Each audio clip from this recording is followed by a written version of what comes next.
I'm an entrepreneur, so I love this season in the life of a church.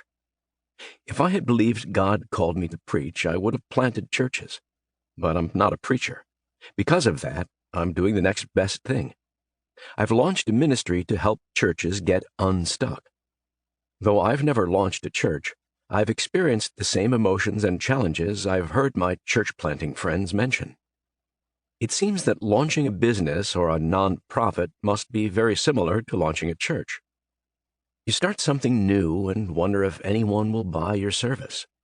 When you're the business owner or church planter, you're constantly feeling the tension of wanting to fulfill the new mission of the organization, while at the same time you're wondering if there will be enough money to provide for the people on your team.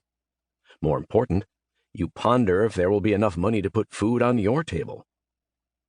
The resource challenge is real. I've heard many stories from church planters in those early days.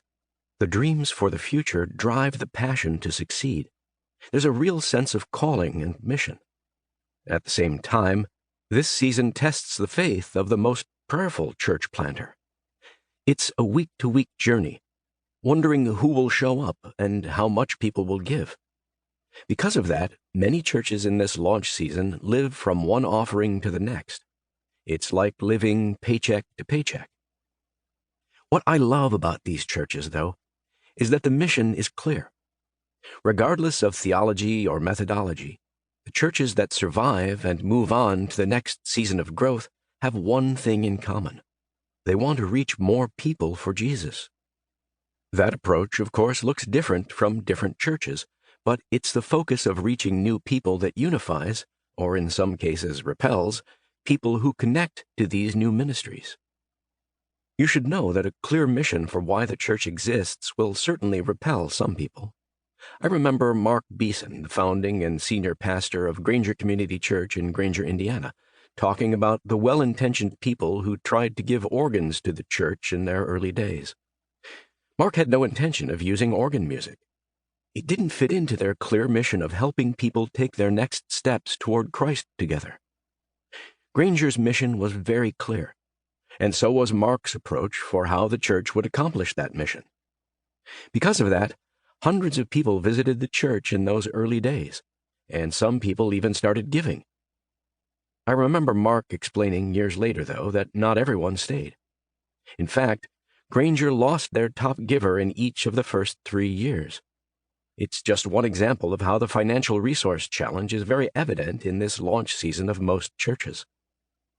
Fortunately, as we'll see later, there are churches, networks, and denominations that recognize these financial challenges and help to begin to reproduce new ministries through church planting and multi-site strategy. Without that support, the church must scrape to get by until it gets to a place of critical mass where the church can financially sustain its mission. It's encouraging, though, to hear the stories, the miracles, of how God provides. Someone anonymously sends a check for thousands of dollars that arrives out of the blue.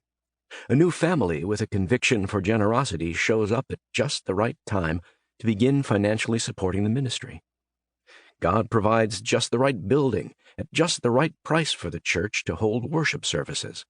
Every successful church launch experiences these miracles. It's a great reminder that it's the Lord who is building His church. Speaking of worship services, that's really the focus for just about every new church launch. Churches may begin with a home group, one-on-one relationships, or a local outreach effort to begin connecting with people. But ultimately, there really needs to be a gathering for the church to experience momentum growth. Those gatherings, of course, will look different from church to church. But there's something powerful that happens when people come together to worship, learn, and connect with others. People leave encouraged to take their next steps, and the church becomes unified to accomplish its mission.